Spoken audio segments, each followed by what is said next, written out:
Hello à toi, bienvenue dans cette nouvelle vidéo. Alors aujourd'hui, je voulais te présenter mon plan en 3 étapes si je devais démarrer mon activité de thérapeute ou de praticienne de bien-être en démarrant de zéro. Mais avant d'aller plus loin, si tu ne me connais pas encore, je m'appelle Cécile Amiel, je suis coach pour les entrepreneurs qui veulent développer leur activité depuis un marketing plus authentique, plus fluide, depuis leur singularité. La première chose que je ferai, j'oublierai totalement tout ce qui est carte de visite, flyer, des documents ou des choses que tu peux créer qui vont finalement te retarder tant que tu n'as pas travailler sur les fondamentaux, c'est un coup d'épée dans l'eau, ça sert à rien. Pourquoi en fait? Parce que ce genre de document, ça vient finalement t'éloigner des choses qui font peur. Et ces choses qui font peur, souvent, c'est lié à la vente en fait. Parce que quand on se lance et quand on est dans sa activité de thérapeute, finalement, on doit se présenter nos services.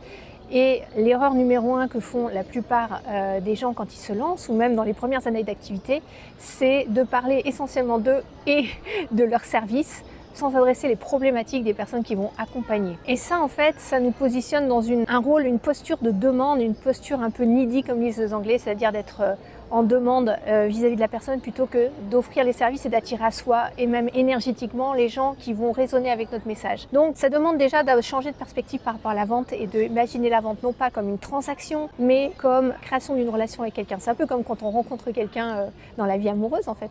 On va pas tout de suite la demander en mariage ou lui dire qu'on veut des enfants par exemple, le tue l'amour par excellence. Non, on va d'abord commencer à créer la relation, avoir un jeu de séduction quelque part, mais surtout on va se présenter tel que l'on est de manière plus authentique si on veut que la relation soit la plus durable possible. Et on ne va pas forcément jouer un rôle ou mettre sa casquette de vente à tout prix qui nous positionne dans non seulement un rôle de vente mais aussi quelque chose qui nous met mal à l'aise et qui met la personne mal à l'aise. C'est comme quand tu vas dans une soirée et que la première chose que te dit la personne, elle te dit ce qu'elle fait et après elle essaie à tout prix de te refourguer son service. C'est quelque chose qui va te faire fuir. Changer de perspective par rapport à la vente, qui est encore une fois une entrée en relation et pas une transaction, ça enlève un peu de pression.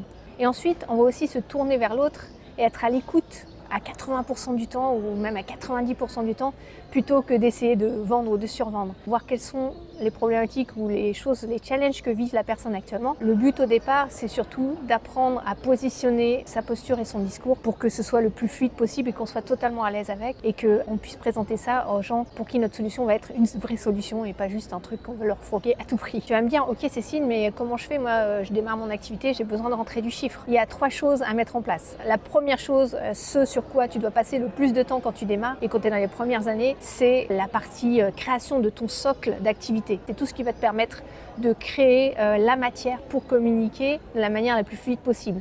Et ça inclut 2 piliers. Le premier pilier, c'est toi, c'est-à-dire toi, tes valeurs, tes singularités, tes forces, tes talents, même tes vulnérabilités et ce qui fait que tu es qui tu es et qu'est-ce qui te caractérise et qui fait que les personnes te servent de la meilleure façon possible en étant la plus authentique possible. Et le deuxième pilier, c'est ta méthodologie, ce que tu vas apporter, les bénéfices que ta méthode a par rapport à celle des autres ou à celle qui existe sur le marché. Investiguer toute la partie concernant les problématiques de ton client, ses désirs, être le plus spécifique ou la plus spécifique possible par rapport à ça. Et une des erreurs qu'on voit fréquemment et qu'on a dû souvent entendre, mais j'aimerais le spécifier un peu plus ici, c'est quand on veut s'adresser sur un thème général à tout le monde, finalement on s'adresse à personne. Si je te dis, moi j'aide les gens à être plus heureux, si je te partage ça et que je te demande de me trouver des gens qui pourraient être intéressés par être accompagnés là-dessus, tu vas me dire, ok, mais en fait, c'est vachement trop général et je me sens pas concernée et où il y a personne, on n'est pas totalement malheureux ou totalement heureux, c'est pas d'ici, voilà, c'est trop vaste, trop généraliste. Par contre, si je te dis, j'accompagne les femmes entrepreneurs, celles qui sont à la limite du burn-out, pour retrouver de l'énergie et repartir sur de bonnes bases, là déjà ça cible un peu plus, tu vois. Tu sais à qui je m'adresse. Surtout, tu vas pouvoir parler aux gens que ça concerne. Plus tu vas être spécifique sur la personne que tu veux aider et ses problématiques et ses désirs, eh bien plus ça va être impactant, plus ça va parler à la personne qui est concernée. Mais ça n'empêche pas d'attirer des gens, contrairement à ce qu'on pourrait penser en fait. Le fait de spécifier les choses, ça n'empêche pas d'attirer des personnes qui vont être attirées par notre expertise par ailleurs. Moi j'ai vendu des programmes pour des mamans, donc tout était spécifié au féminin sur ma page de vente, sur mes mails. Et j'ai quand même eu des papas qui ont rejoint le programme parce qu'ils se sont sentis concernés par les problématiques partagées avec les mamans. Et donc, si tu parles en termes de problématiques et de douleurs et de désirs que veut la personne plus qu'en termes d'outils, la personne va se sentir concernée. Donc ça, c'est la première chose. Ce socle-là, il doit représenter 80% de ton investigation, de ton travail de départ. La deuxième partie du plan, c'est d'avoir une stratégie court terme et puis une stratégie plus long terme. Alors la stratégie long terme, c'est communiquer et partager du contenu, donc apporter de la valeur à travers des contenus éducatifs, des choses qui vont apporter de nouvelles perspectives, de nouvelles clés à la personne et lui expliquer comment elle peut arriver vers la solution, comment elle peut résoudre son problème. Ça peut se faire sur YouTube comme je suis en train de le faire avec toi maintenant, ça peut se faire par podcast, ça peut se faire sur du blogging. L'idée c'est de prendre en compte ce qui correspond le plus à ce que tu aimes faire, à ce que tu aimes écrire, à ce que tu aimes faire des vidéos et souvent on le découvre en faisant. Il ne faut pas hésiter à tester les choses, à expérimenter. Moi j'ai eu d'abord un blog, là j'ai maintenu la chaîne YouTube parce que j'aime bien faire des vidéos et j'ai aussi un système d'emailing derrière. Tout ça c'est des choses qui vont être payantes à moyen long terme. Et des choses à plus court terme, c'est toute la partie interaction directe avec tes futurs clients. Donc comment on va chercher des clients à court terme? Eh bien au départ quand on commence, qu'est-ce qu'on a besoin finalement pour vendre et pour offrir nos services? On a besoin d'avoir une bonne présentation sur soi, qu'on soit clair sur nos services ou ce qu'on apporte, pour qui, qu'est-ce qu'on fait, quelle méthodologie on utilise et quels sont les avantages de cette méthode par rapport à d'autres, encore une fois.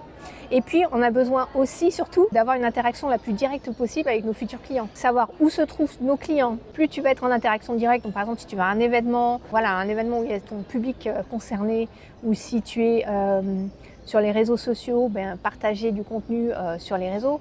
Mais je dirais que plus tu vas être en communication directe, plus ça va être facile de créer cette confiance dont on a besoin en fait pour passer à l'action, répondre favorablement à une offre que tu peux faire. Par expérience, ça fait plus de 10 ans que je suis dans l'entrepreneuriat. Ce qui est le plus payant généralement, c'est d'aller à des événements ou d'être même speaker dans des événements parce que si ton public concerné est là, eh bien, ils vont accrocher avec ton message et prendre rendez-vous directement avec toi derrière ou vouloir en savoir plus ou commencer à suivre ce que tu partages sur tes réseaux et ça va permettre de créer la relation, de créer cette confiance, commencer à avoir un engagement de la part des personnes qui te suivent. C'est une question de relation, de confiance, confiance en toi, confiance en tes services, confiance en ce que tu proposes, en ta solution.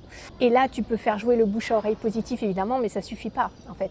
Donc c'est bien d'avoir cette stratégie court terme, cette stratégie plus long terme. Donc là, j'ai donné un exemple de ce que tu peux faire à court terme, mais il y a évidemment bien d'autres choses à faire pour entrer en communication directe avec tes futurs clients et les inviter avant de les demander en mariage. Commencer à te découvrir, commencer à découvrir ce que tu proposes, commencer à découvrir le contenu à forte valeur ajoutée que tu apportes. Et puis la dernière chose dont tu as besoin, c'est le troisième pilier de mon grand plan, c'est d'un système en place, donc plus au niveau technique là, pour pouvoir accueillir toutes ces personnes qui vont commencer à te découvrir. Donc le système que moi j'aime bien utiliser, c'est un tunnel de vente. Donc qu'est-ce qu'il y a dans ce tunnel? Généralement c'est une chose un contenu que les gens vont pouvoir télécharger et qui vont répondre à une douleur ou une problématique spécifique.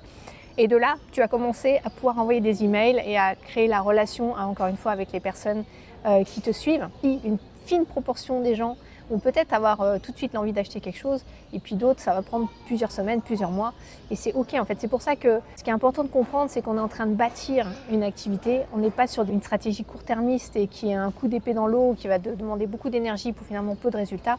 On est sur quelque chose qui se bâtit, qui se construit avec des stratégies quand même court terme pour te permettre d'avoir des clients tout de suite, mais aussi quelque chose que tu bâtis sur le long terme, une forme de pérennité que tu mets dans ton activité. Et quand tu as ces deux stratégies court terme et moyen long terme, eh bien là tu construis un business qui a du sens. La stratégie au niveau technique, c'est d'avoir ce fameux tunnel qui permet d'avoir un système d'autorépondeur, par exemple avec des emails que tu peux envoyer de manière globale à toutes les personnes qui rejoignent ta communauté.